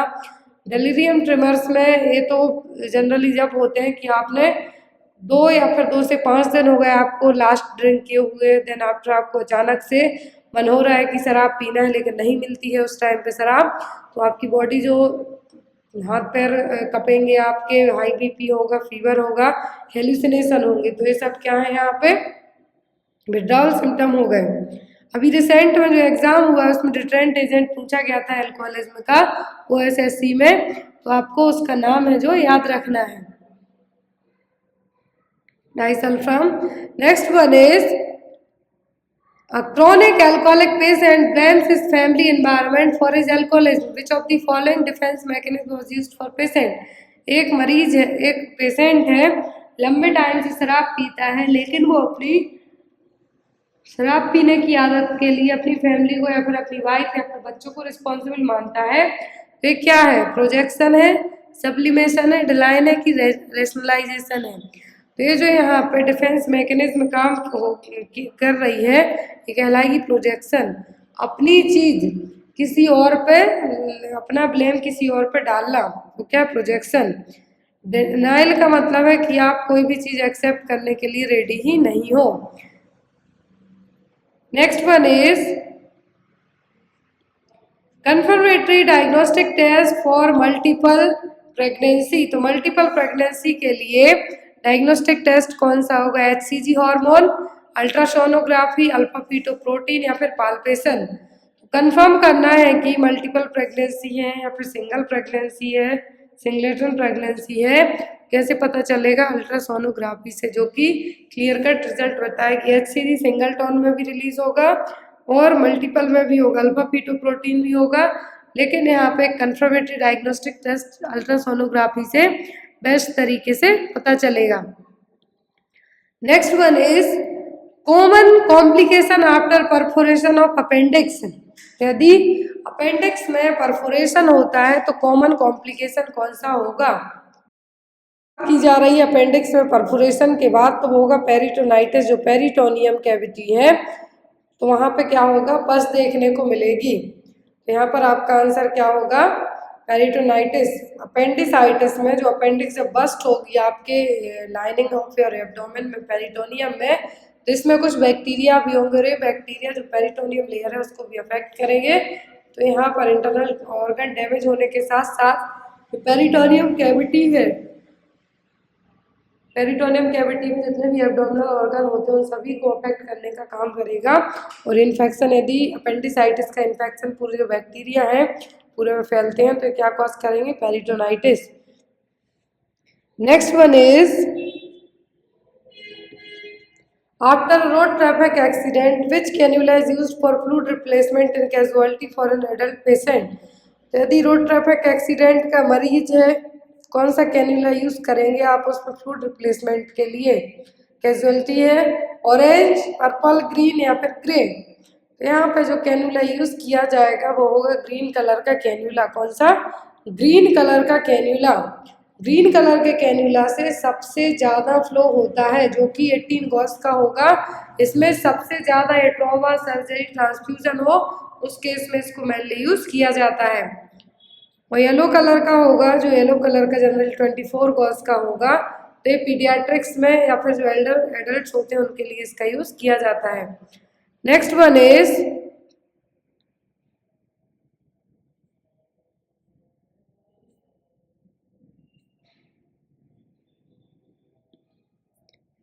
Bronchiolitis is more commonly seen which age group. तो ब्रोंकियोलाइटिस किस एज ग्रुप के बच्चों में मेनली देखने को मिलेगी, 1 से 12 साल, 2 से 3 साल, लेस देन 2 ईयर, फिर ऑल द एज ग्रुप।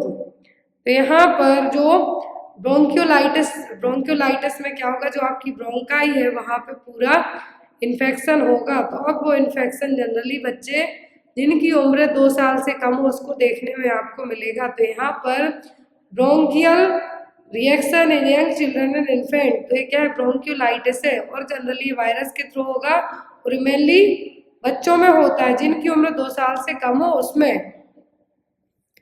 तो ब्रोंक्यूल्स है, ब्रोंकाई तो ये हो गए जब ट्रैकिया 2 पार्ट में डिवाइड होती है तो ये क्या होगा, यहाँ पर ब्रोंकाई हो गए। अब इसका जो है पूरा 2 पार्ट डिवाइड हुए तो इसके इन्फेक्शन को हम ब्रोंकाइटिस कहेंगे।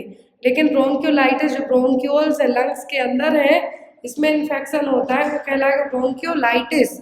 इन ब्रोंक्योलाइटिस में ब्रोंक्यूल्स जिसको हम कहते हैं, आइटिस जोड़ दिया तो इन्फेक्शन हो गया, तो ये क्या कहलाएगा, ब्रोंक्योलाइटिस। और इसका जो इन्फेक्शन है जनरली उन बच्चों को होगा जिनकी एज 2 साल से भी कम हो। Next one is which of the following immunization should be given to a child who is HIV positive and immune compromised। कौन सी वैक्सीन आप देंगे जिस बच्चे को HIV हो, HIV पॉजिटिव और इम्यून सिस्टम कंप्रोमाइज्ड हो मतलब वीक हो। MMR देंगे, OPV देंगे, IPV देंगे कि रोटा वायरस देंगे। जिस बच्चे का इम्यूनाइजेशन सिस्टम बहुत ही ज़्यादा वीक हो, इम्यूनिटी क्या हो, कंप्रेस्ड हो, तो यहाँ पे आप जो वैक्सीन देंगे वो होगी IPV वैक्सीन। कौन सी वैक्सीन, IPV वैक्सीन, क्योंकि वेरिसेला एंड बूस्टर वैक्सीन है।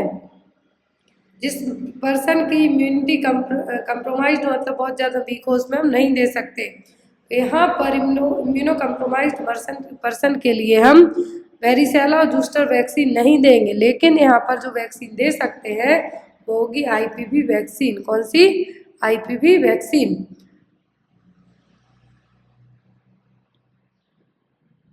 Commonly used name for the disease 100 day cough. 100 दिन की खांसी के लिए कौन सा टर्म यूज किया गया है, कोलेरा, टीबी, पर्टिसिस या फिर all of the above.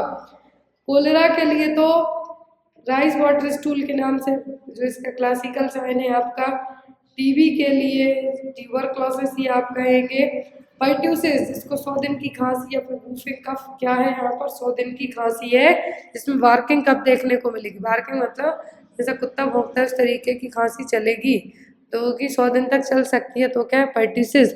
बॉर्डेटेला pertussis नाम के बैक्टीरिया से डिसीज होगी, इसमें 100 दिन की खांसी कहा जाएगा। इसमें नाक बहेगी, फीवर होगा, माइल्ड कफ होगा और ये कुछ ही दिनों में, कुछ ही वीक में सिम्टम अपने आप सबसाइड हो जाएंगे। Next one is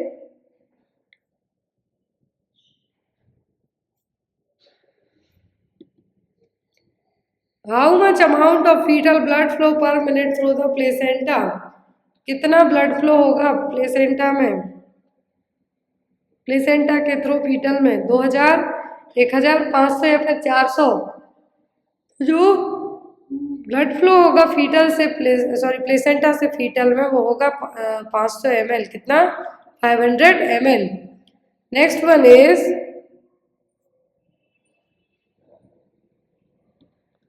most common psychiatric disorder, इस दिन में सबसे कॉमन क्या देखने को मिलेगा? डिमेंशिया, सिजोफ्रेनिया, डिप्रेशन या फिर पैरोनिया।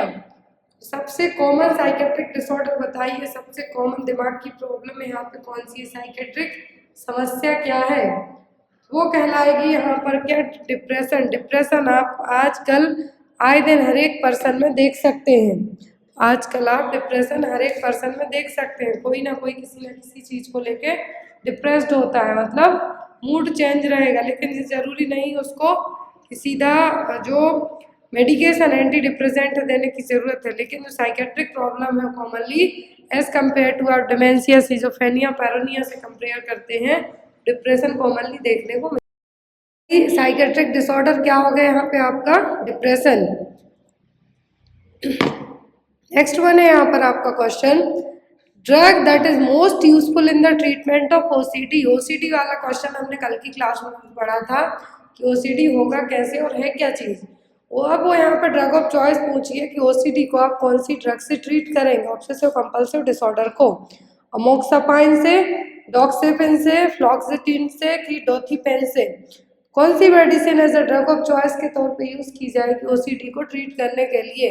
ओसीडी ऑब्सेसिव कंपल्सिव डिसऑर्डर, इसको ट्रीट करने के लिए फ्लॉक्सिटिन नाम की मेडिसिन यूज़ की जाएगी। क्या है?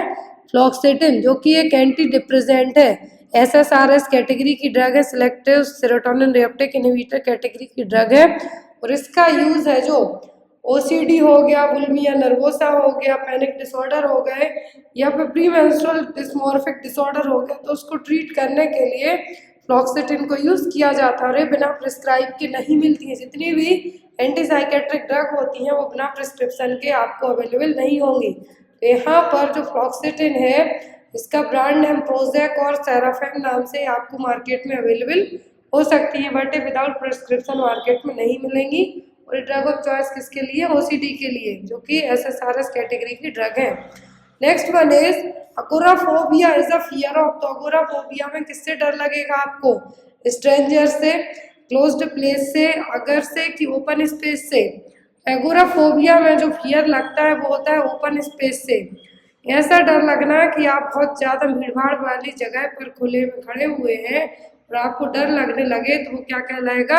अगोराफोबिया। इमेज से आप इजीली समझ सकते हैं। इस तरीके से यहाँ पे होली मनाई जा रही है, यदि इसी होली की भीड़ में आप फंस जाए, आपको जो फियर होगा, जो पैनिक लगेगा, वो क्या कहलाएगा? Agoraphobia. Next is the drug administered to reduce the vertical transmission of HIV from mother to fetuses. कौन सी मेडिसिन एडमिनिस्टर की जाएगी माँ से बच्चे को? वर्टिकल ट्रांसमिशन जो कहलाएगा माँ से बच्चे में एचआईवी को रोकने के लिए। इंडिनाविर, लेम्यूविडिन, नेविरापाइन या फिर जिडोविडिन।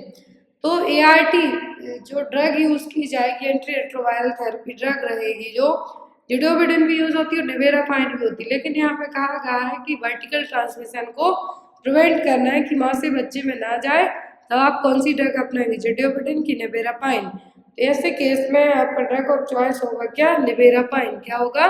नेविरापाइन। नेविरापाइन दी जाएगी कब?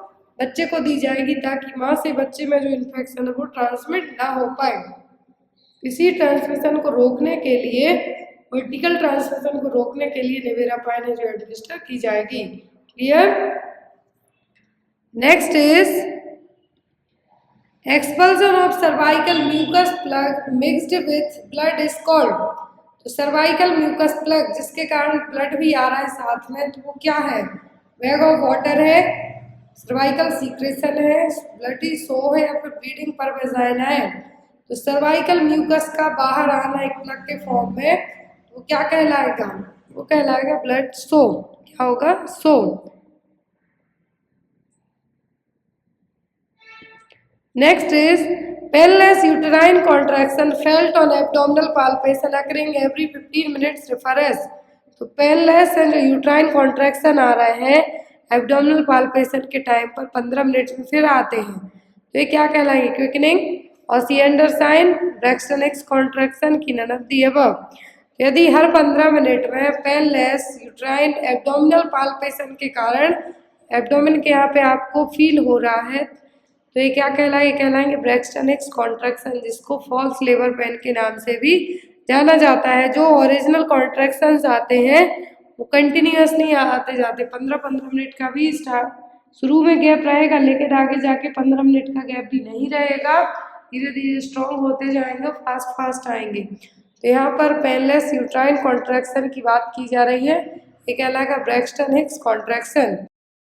विच kind of questionnaire method is used, तो यदि कोई अल्कोहलिज्म वाला पर्सन है, ड्रिंक एंड ड्राइव कर रहा है या फिर शराब पिए है, कौन सा क्वेश्चनर यहाँ पे अपनाया जाएगा? गेज, पेट, MMSE या फिर ऑल? कौन सा क्वेश्चनर यहाँ पे अपनाया जाएगा? यदि पर्सन ने शराब पी रखी है उसके लिए केज क्वेश्चनर क्या है? एल्कोहलिज्म वाले मरीज को यदि क्वेश्चनर पूछे तो केज क्वेश्चनर कॉमनली यूज किया जाता है। अकॉर्डिंग टू केज क्वेश्चनर के, have you ever felt you should cut down on your drinking, आपको कभी लगा है कि आप शराब छोड़ दें? Have people allowed you by criticising your drinking, आपको कोई परेशान करता है जब आप शराब नहीं पीते हैं, क्रिटिसाइज करता है, आपने कभी गिल्टी फील की है? और यहाँ पर ever had an eye opener to steady nerves in the morning, यदि yes, 2 more than 2 is quite good and detecting alcohol abuse and dependency, यदि 2 से ज़्यादा होता है मतलब पर्सन एल्कोहल अब्यूज और एल्कोहल पर डिपेंडेंस है, केज क्वेश्चनर में। Next one is Kramer's rule is used for, तो क्रेमर्स रूल किसके लिए यूज किया जाता है? एस्फेक्सिया के लिए, बर्न में, एंटेरोकोलाइटिस या फिर जॉइंटिस में। तो जो क्रेमर्स रूल यूज किया जाता है जॉइंटिस में, जब बिलिरुबिन का लेवल ज़्यादा हो जाए तब क्रेमर्स रूल है जो यूज किया जाएगा। Cramer's rule serum bilirubin level और कितनी प्रोग्रेशन हो रही है स्किन के कलर की, उसके बीच में दोनों चीज़ें बताएगा, तो क्या है क्रेमर्स रूल। यहाँ पर लेवल भी है, 5th तक लेवल दिए जाते हैं, कितना जो सीरम बिलिरुबिन लेवल बढ़ रहा है वो चेक किया जाता है। यदि हेड एंड नेक पर है तो 1, अपर ट्रंक भी येलो हो रही है तो 2, लोअर ट्रंक और थाई हो रही है तो 3, आर्म्स एंड लोअर लेग्स में भी आ रहा है तो 4, पाम्स एंड सोल्स में भी यदि पीलापन दिख रहा है दैट मीन्स पर्सन को, जो बच्चा है उसमें क्या है, पूरा फुली जो बिलिरुबिन लेवल है बहुत ज़्यादा हाई बढ़ा हुआ है। और क्रेमर्स रूल है जो बिलिरुबिन लेवल और कितनी प्रोग्रेस होती है स्किन के कलर में, उसके बीच के तालमेल को बताएगा। क्लियर?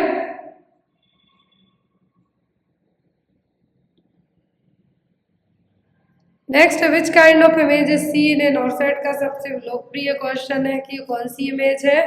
डीवीटी पंप है, कार्डियक मॉनिटर, सीपैप मास्क है कि नन ऑफ द अबव? तो यहाँ पर जो इमेज में दिख रहा है ये क्या कहलाएगा? ये कहलाएगा डीवीटी पंप। ये क्या है? डीवीटी पंप, जो न्यूमेटिक कंप्रेशन के लिए डिज़ाइन किया जाएगा। जो डीवीटी वाले पर्सन होते हैं उनको लाइफ थ्रेटनिंग कंडीशन से बचाने के लिए, प्रिवेंट करने के लिए इस पंप का यूज़ किया जाएगा।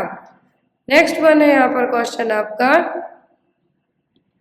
Butterfly rashes is seen in, तो बटरफ्लाई रैसेस किस में देखने को मिलेंगे?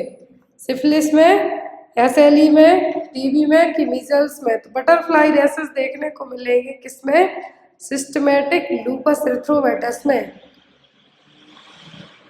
इस तरीके से दोनों अंडर आइज और नोज के यहाँ पे जो नोज ब्रिज है यहाँ पे, तो इन्फ्लामेटरी डिसीज, इसमें इम्यून सिस्टम आपका अपना इम्यून सिस्टम खुद की सेल्स पर अटैक करता है जिसको हम ऑटो इम्यून डिसीज कहेंगे, जिसमें कनेक्टिव टिश्यू क्या है, मेनली कनेक्टिव टिश्यू अफेक्ट होते हैं SLE में। तो यहाँ पर SLE का जो साइन है यहाँ पर वो क्या है? बटरफ्लाई। क्या है? बटरफ्लाई। आते हैं लोअर सेंट्रल इंसीजर, जो कि कब आते हैं? 6 से 8 महीने की एज में बच्चों में आने लगते हैं। बट नाउ डेज आप 10 बच्चों को देखिए 6 से 8 महीने की एज ग्रुप के बच्चे, तो उनमें से 3 या 4 बच्चों के दांत आएंगे 6 से 8 महीने की एज में। टूथ डिलेइंग मतलब बच्चा इवन 1 साल तक का हो रहा है तब बच्चों में फर्स्ट इरप्शन ऑफ टीथ देखने को मिल रहा है। इसको हम डिले डेवलपमेंट नहीं कह सकते, टूथ का डिले कह सकते हैं। बाकी बच्चे की हेल्थ हाइट ग्रोथ सब हो रही है, लेकिन नाउअडेज आप चाहें तो ये कर सकते हैं कि यदि आपको आपके आस पड़ोस कहीं पे भी 10 बच्चे मिलते हैं, 10 में से 4 बच्चों के दांत ही सही टाइम पे आ रहे हैं, बाकी सभी के डिले आ रहे हैं। तो यहाँ पर एज एन एग्जाम पर्पज से हम बात करते हैं, तो सबसे पहले जो इरप्टेड टीथ है बच्चों में वो होते हैं नीचे के दांत, जिसको हम कहेंगे होते हैं लोअर सेंट्रल इंसीजर। कौन से? Lower central incisor. और जो प्राइमरी टीथ होते हैं, कौन से प्राइमरी टीथ? 2 साल की एज तक पूरे हैं जो बच्चों में आ जाते हैं। फिर यहाँ पर अब यदि हम बात करते हैं कि जो लोअर टीथ हो गए, कौन से, लोअर सेंट्रल इंसीजर हो गए, सबसे पहले आते हैं, जो कि यहाँ पे एज कंसीडर की जाती है 6 to 8 मंथ तक। कितनी? 6 से 8 महीने तक, 6 to 8 मंथ तक इसकी एज कंसीडर की जाती है। एंड देन आते हैं आपके अपर सेंट्रल इंसीजर। सबसे पहले लोअर सेंट्रल इंसीजर आते हैं, फिर उसके कुछ दिनों के बाद ही 8 से 12 महीने की एज में अपर सेंट्रल इंसीजर आते हैं। क्लियर है? फिर लेटरल अपर इंसीजर आएंगे। इस तरीके से पूरे दांत हैं जो निकलते हुए आएंगे। बट एग्जाम में आपको मेनली या तो प्राइमरी टीथ का इरप्शन पूछा जाता है। प्राइमरी टीथ का मतलब ऐसे दांत जो बच्चे की 6 से 7 साल की एज के बाद सेटिंग होने लगती, मतलब गिर के सीधे परमानेंट नए टीथ आना स्टार्ट होंगे वो। क्लियर है? Next is at which age normally eruption of teeth start in a baby. तो जस्ट मैंने अभी बताया कि बच्चों के जो इरप्शन ऑफ टीथ है कब होने लगते हैं। ऑप्शन में 6 to 8 month, 4 to 5 month, 12 to 14 month या फिर 8 to 10 मंथ। तो यहाँ पर आपको कंफ्यूज नहीं होना है। यदि आपको एग्जाम में ऐसा क्वेश्चन आता है तो आपको इस चीज़ पे नहीं जाना कि बच्चों के दांत डिले भी आ रहे हैं। आप एग्जाम में आपका एक ही आंसर कोई सही होगा और वो होगा 6 से 8 महीने की एज। कौन सी? 6 से 8 महीने की एज। और सबसे पहले जो दांत आएंगे वो होंगे लोअर सेंट्रल इंसीजर, नीचे के दांत। नेक्स्ट इज, यहाँ पर 2 ऑप्शन इसलिए ऐड किए गए हैं इस क्वेश्चन में ताकि आप कंफ्यूज ना हो, सीधा आपको आंसर पता रहे। नेक्स्ट है यहाँ पर, in following which order of eruption of primary teeth in a baby is correct. Primary teeth का बच्चों में सही ऑर्डर क्या है, मतलब किस एज में primary teeth proper age in order wise आएंगे। Lower central incisor, upper central incisor, फिर lateral incisor, first molar teeth और कैनाइन टीथ। तो यहाँ पर आपको डायरेक्ट आंसर बताते हैं जिससे आपको कंफ्यूजन ना हो। तो आपका आंसर होगा पहले लोअर सेंट्रल इंसीजर आते हैं 6 से 8 महीने में, फिर अपर सेंट्रल इंसीजर आएंगे। कौन से? अपर सेंट्रल इंसीजर, फिर लेटरल इंसीजर, फिर फर्स्ट मोलार टीथ और फिर canine teeth. According to that image के आप इसको इजीली समझ सकते हैं कि पहले कौन से दांत आ रहे हैं। पहले आ रहा है लोअर सेंट्रल इंसीजर। कौन से? लोअर सेंट्रल इंसीजर, जो कि 6 से 8 महीने या फिर 6 से 10 महीने की एज में आ जाएंगे। फिर आएगा अपर सेंट्रल इंसीजर। कौन से? Upper central incisor. फिर आपका आएगा लेटरल इंसीजर। कौन सा? Lateral incisor. फिर फर्स्ट मोलार टीथ, फिर फर्स्ट मोलार टीथ। नेक्स्ट होगा आपका कैनाइन टीथ। कौन सा? Canine teeth. तो यहाँ पर क्या हो गया, आपके दांतों के आने का क्रम हो गया, जो कि हम प्राइमरी टीथ कहेंगे। किस तरीके से आएंगे? पहले lower central incisor, upper central incisor, lateral incisor and then after the first molar और canine teeth. Next one is developmental milestone that is achieved by baby at the age of 9 months. तो 9 महीने का बच्चा कौन सा developmental milestone achieve करेगा? He can walk without support, drinking with a cup, running, standing with support। 9 महीने के बच्चे की बात हो रही है। वॉक तो विदाउट सपोर्ट 1 साल में कर पाएगा, कप से पानी 1 साल के बाद ही पी पाएगा, रनिंग 2 साल में बच्चा प्रॉपर भागने लगता है। तो यहाँ पर जो चीज़ है कि डेवलपमेंटल माइलस्टोन जो कि 9 महीने की एज का होगा स्टैंडिंग विद द सपोर्ट। क्या है? Standing with the support. दीवार पकड़ के, बेड पकड़ के, विंडो पकड़ के बच्चा खड़ा होना स्टार्ट करने लगेगा। क्लियर?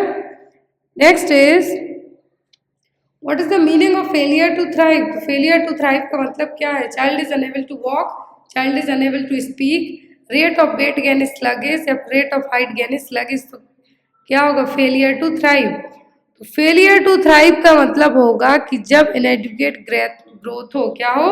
इनएडुकेट ग्रोथ हो। तो यहाँ पर जो इनएडुकेट ग्रोथ में होगा वो rate of weight gain is sluggish.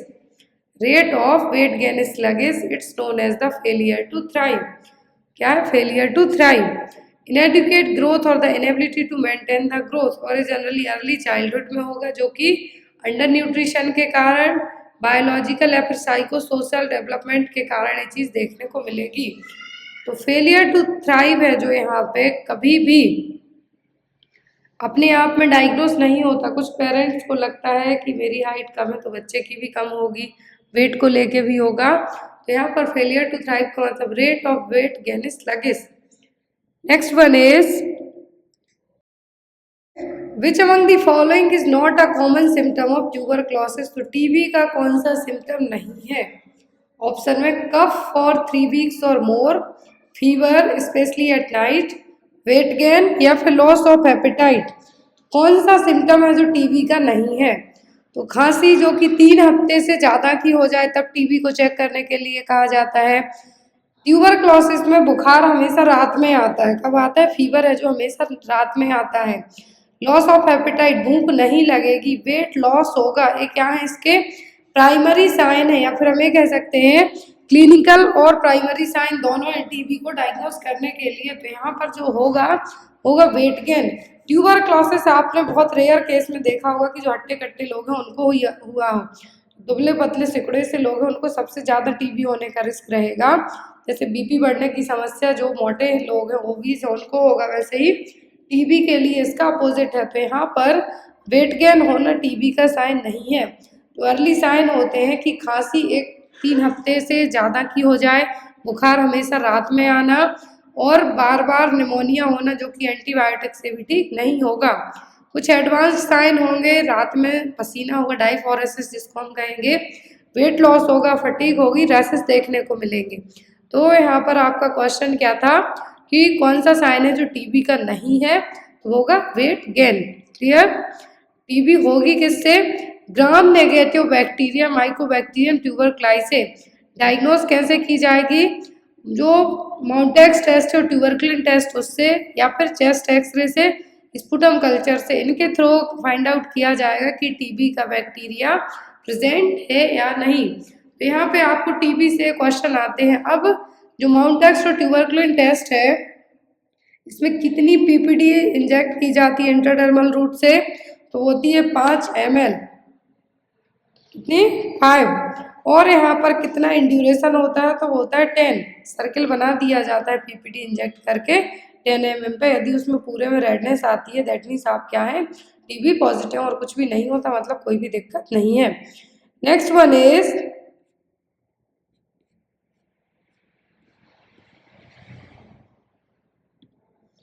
abnormal pregnancy in which the conceptious implants outside the uterine cavity, extra uterine cavity भी यहाँ पे हम कह सकते हैं कि जब ऐसी एबनॉर्मल प्रेगनेंसी, स्टार्टिंग में ही कहा है कि एबनॉर्मल प्रेगनेंसी जिसमें कॉन्सेप्सियस मटेरियल है जो इम्प्लांटेशन है कहाँ पे होता है?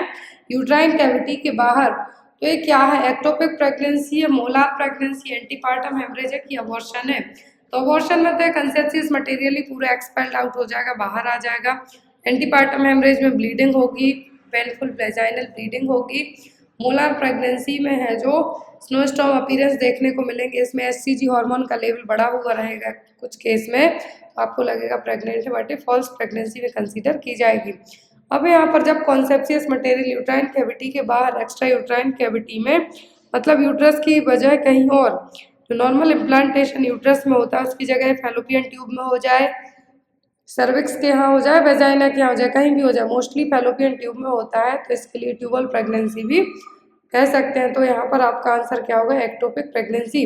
कंफर्म कैसे होगा कि एक्टोपिक प्रेगनेंसी है या नहीं? तो कंफर्मेटरी टेस्ट यदि एक्टोपिक प्रेगनेंसी की बात करें तो होगा अल्ट्रासोनोग्राफी। उससे बेस्ट पता चलेगा कि बच्चे की पोजीशन कहाँ पर है, बच्चे का जो फीटस है उसका इम्प्लांटेशन कहाँ पे हुआ है। क्लियर? नॉर्मल प्रेगनेंसी में इम्प्लांटेशन यहाँ पे होगा, नॉर्मल प्रेगनेंसी में फर्टिलाइजेशन फैलोपियन ट्यूब में होगा, इम्प्लांटेशन यूट्रस में होगा। लेकिन एक्टोपिक प्रेगनेंसी में जहाँ पर फर्टिलाइज्ड एग है वहीं हो सकता है इम्प्लांटेशन हो जाए, तो ये ट्यूबल प्रेगनेंसी भी कहलाती है। नेक्स्ट इज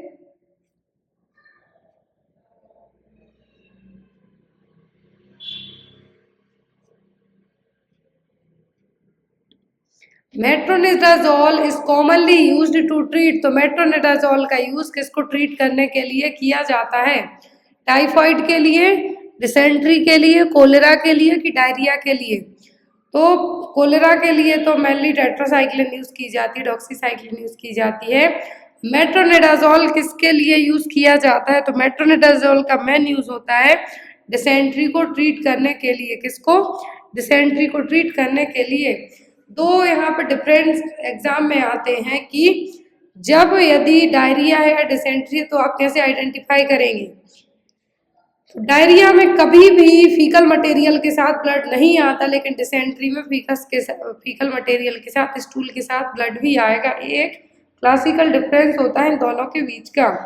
डायरिया में जो वॉल्यूम होगा फीकल मटेरियल का, उसमें फ्लूइड ज़्यादा होगा, वॉल्यूमलेस फ्लूइड फीकल मटेरियल होगा, लेकिन डिसेंट्री में स्कैंटी और स्टिकी फीकल मटेरियल देखने को मिलेगा, वॉल्यूम भी कम होगा इसका। लेकिन डायरिया में ब्लड कभी भी नहीं आता फीकल मटेरियल के साथ, जो कि डिसेंट्री में आता है। अब यहाँ पर जो भी लोग क्लास को ज्वाइन किए हुए हैं, मैं उनको बता दूं कि जो भी लोग MP ग्रुप 5 का पेपर दे रहे हो तो उनके लिए भी पेपर्स अवेलेबल है, सीरीज अवेलेबल है, तो आप वो पेपर्स और सीरीज ले सकते हैं। आप कहीं का भी पेपर देते हो, आपको हर एक जगह के पेपर हेल्पफुल होते हैं। चीज़ मैं कई बार रिपीट करती हूँ, आपको ये चीज़ इसलिए रिपीट की जाती है कि आप हमेशा एग्ज़ाम देने जाएं तो एक बार जहाँ का भी पेपर देते हैं वो पेपर देख के आप जरूर जाएं। तो नेक्स्ट क्वेश्चन है यहाँ पर, which of the following is not included in quadruple screening test. Quadruple screening test में कौन से टेस्ट इंक्लूड नहीं होंगे। Unconjugated estriol, alpha fetoprotein, human chorionic gonadotropin या फिर inhibin B. Quadruple screening test क्या है, क्वाड्रुपल स्क्रीनिंग टेस्ट है, तो यहाँ पर जो इंक्लूडिंग नहीं होगा होगा इनेबिन बी। क्या है, इनेबिन बी। अब क्या क्या चीजें हैं क्वाड्रुपल का, क्वाड्री का मतलब होता है चार चीजें, चार value. Quadruple marker screening test में अल्फा पीटोप्रोटीन चेक किया जाएगा, अनकॉन्जुगेटेड एस्ट्रॉइल चेक किया जाएगा, ह्यूमन कोरियोनिक गोनाडोट्रोपिन चेक किया जाएगा, डायमेरिक इनेबिन ए चेक किया जाएगा। कौन सा, इनेबिन ए। लेकिन जो यहाँ पे चेक नहीं होगा वो होगा इनेबिन बी।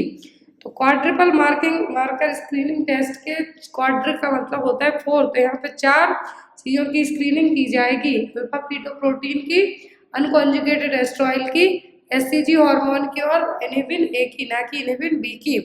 एक होता है ट्रिपल मार्कर टेस्ट। कौन सा, triple marker test. Triple marker test में अल्फा पीटोप्रोटीन, HCG और एस्ट्रॉइल है जो चेक किया जाएगा। हाई अल्फा पीटोप्रोटीन है तो NTD डेवलप एंसेफेली है, लो FP है मतलब बच्चे को जो क्रोमोसोमल एबनॉर्मलिटीज हैं वो हो सकती हैं। फिर डबल मार्कर टेस्ट में बीटा HCG और पेपर टेस्ट का जो यूज़ किया जाता है। डबल, ट्रिपल और क्वाड्रिपल, इन तीन में से एक ना एक आपको यदि एग्जाम में आता है तो तीनों के बारे में आपको पता होना चाहिए कि पेपर में बीटा HCG और पेपर चेक किया जाएगा। जो ट्रिपल मार्कर टेस्ट है इसमें 15वें और 18वें वीक के बीच में इसको किया जाता है। इसमें अल्फा पीटोप्रोटीन, एस्ट्रॉइल और HCG चेक है जो किया जाएगा। Clear. Next one is, which of the following perinatal infection disease is the most highly contagious. सबसे ज्यादा कौन सी कंटेजियस डिसीज है इनमें से, syphilis, hepatitis B virus, HIV या फिर herpes simplex virus. Perinatal infection इनमें से कौन सा है, जो कि है तो सभी लेकिन कोई एक ऐसा है जो बहुत फास्ट तरीके से बच्चे को हो सकता है, तो वो HSB। कौन सा, HSB, herpes सिम्प्लेक्स वायरस। कौन सा, herpes सिम्प्लेक्स वायरस। जो सबसे ज्यादा पेरीनेटल इन्फेक्शन होने के चांसेस होते हैं वो होगा अकॉर्डिंग टू ऑप्शन के herpes simplex virus, Neisseria, gonorrhoea, streptococcus, group beta streptococci के। लेकिन यहाँ पर एज एन ऑप्शन की हम बात करें तो सबसे कॉमन जो होने का चांसेस होगा, ट्रांसमिट होगा, हाईली कंटेजियस होगा herpes simplex virus. Next one is, ophthalmia neonatorum is caused what. Ophthalmia neonatorum किससे होगा, नेसीरिया, गोनोरिया से, साइटोमेगालो वायरस से, herpes वायरस से कि ह्यूमन पैपिलोमा वायरस से। तो ऑप्थेल्मिक न्यूनेट्रम, जिसको हम न्यूनेटल कंजक्टिवाइटिस भी कह सकते हैं, डिलीवरी के तुरंत बाद बच्चे में जो आई इन्फेक्शन होगा जो कि फर्स्ट 30 डेज ऑफ लाइफ में हो सकता है, जिसको हम न्यूनेटल कंजक्टिवाइटिस कह सकते हैं, फिर ऑप्थेल्मिक न्यूनेट्रम कह सकते हैं। इसका जो मेन कॉज होगा वो होगा नेसीरिया गोनोरिया। क्या होगा, Neisseria gonorrhoea. Human papilloma virus से तो सर्वाइकल कैंसर होने के चांसेस होंगे। अब यहाँ पर जो ऑप्थेल्मिक न्यूनेट्रम के लिए रिस्पॉन्सिबल है वो Neisseria gonorrhoeae. Next one is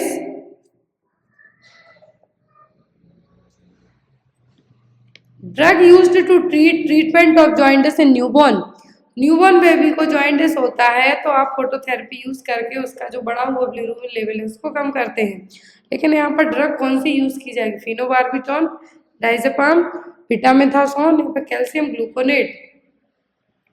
यहाँ पर इस सभी मेडिसिन के नाम आपको टिप ऑफ टंग याद है, पहले से आपने कई बार पढ़े हुए हैं, लेकिन जॉइंटिस के लिए ड्रग ऑफ चॉइस पूछिए न्यूबॉर्न बेबी में तो वो कौन सी होगी? वो मेडिसिन होगी फिनोबार्बिटॉन। क्या है? फिनोबार्बिटॉन।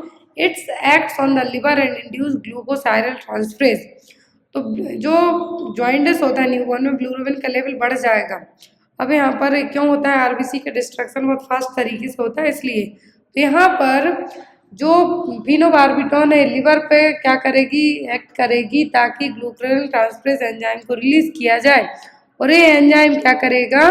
आपकी बॉडी में जो एक्स्ट्रा बिलिरुबिन लेवल है उसको बाइल के थ्रू है जो बाहर निकालने का काम करेगा। तो यहाँ पर जो ड्रग ऑफ चॉइस है जॉइंटिस के लिए न्यूबॉर्न में होगी फिनोबार्बिटॉन।